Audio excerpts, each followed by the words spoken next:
gusto ko rin na makuha yung essence, treasure ng ibang mga kamagagawa natin according to the topic. Kasi may isa tayong kapatid sa yung bagong bukas na gawain natin sa Panikitarla, nagtanong sa akin na kasi ang mga attendants doon, may isang pamilya, taga Jehovah's Witnesses, isang pamilya, taga Trinitarian Christian Fellowship, yung iba Calvary Baptist. So iba-ibang denomination sila. Then pagkahapon, nagkakaroon kami ng Bible study ron. Ngayon ay maganda na rin yung gawain doon. Tanong sa akin yan ng isang pamilya. Sabi niya, Pastor, kasi minarkahan kami sa denomination namin na sa demonyo na raw kami kasi kami ay hindi sa kanila. Sabi niya, Pastor, parang nanghihina ako kasi parang wala nang kabuluhan tong ginagawa ko ngayon dahil sa demonyo na po pala kami. So, yun ang nagdala ng sa akin para share sa kanila yung word na they were not of us. So, yung quotes niya kanina, sabi niya, they went out from us but they were not of us.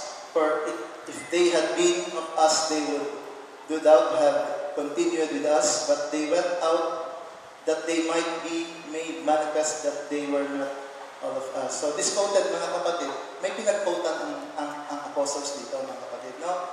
Mga gawa naman, wala itong salita na walang origin. Ibig sabihin, meron itong pinagkukuhanan. At ang mga apostles, wala namang ibang treasure na kanilang pinagkuhanan maliban sa ating Panginoon. Diba? So, brother, i-state nyo sa ating Panginoon. Ang ating Panginoon kasi nagturo ng tatlong hatak. Una, yung first school. Wala naman siyang pinalayas. No? Hindi ugali ng Diyos o ng ating Panginoon yung magpalayas. Minsan, hindi ginawa ng Panginoon ng magpalayas. Okay? Kundi yung tao ang umaalis sa Kanya. Sabi ko nga sa church, mga kapatid, tayo mga manggagawa, hindi natin ugali yung nagpapalayas ng miyembro. Kundi according to the preaching, darating ang isang araw kung talagang sila ay ibahagi ng mensahe nito, pupulaan nila yung mensahe. Sabi rito sa scripture, dito sila nag-quote yung mga apostles, sabi niya, our father did eat manna in the desert as it was written. He gave them bread from heaven to eat. So, shortcut ko na kasi medyo mahaba to. So, nangusap dito ang ating Panginoon, which is a first school, no?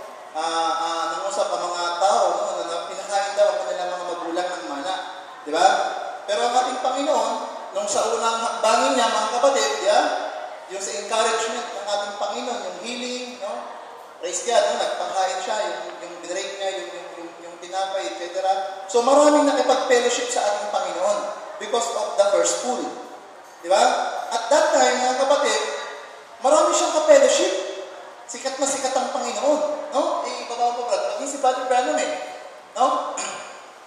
Jesus, sabi Brother Branham, sabi niya, his first school was healing the sick, become very popular man, everybody believed in him, sent like that, right? When he was forth healing and sick every day, everybody wanted him in their church. Now, kinote ni Brother Branham na sinusukan niya na si Jesus Christ, nung mag-first school siya, ang dami sumama sa kanya. Kung aalalahanin natin, ang prophet, ganun din, di ba? Nung unang arangkada ng ministry ng prophet, daming sumama sa kanya. Gusto, lagi si Brother Branham ang kasama. Gusto si Brother Branham lagi lecture di ba? Pero nung mga kapatid, no? Tinuro na rito ng ating Panginoon, but I said unto you, that ye also have seen me, and believe me. All the fathers give it shall come to me, and him that cometh to me, I will in twice cast out. For I came down from heaven, not to do mine own will, but the will of him that sent me. So meron ng tinutupi dito ang ating Panginoon. Okay? So makikita niyo sa mga sumunod na slide, mga kapatid, no? Ang ating Panginoon, nagde-discern na rito, no? May discernment spirit na rito, mga kapatid, bibilis ako na, no? At ang sabi ng prophet, but one day he turned around and started prophesying, for he was the word, and he was the prophet Moses spoke of. And when he went to tell them how they was living and things they were doing, he became very unpopular. That was his second fool. No? So ang ating Panginoon doon sa panahon na yun, nung nagpa-prophecy na siya, no? May mga natutuwa, may mga nalulungkot na. So even Brother Branham, di ba? Nung sinasabi yung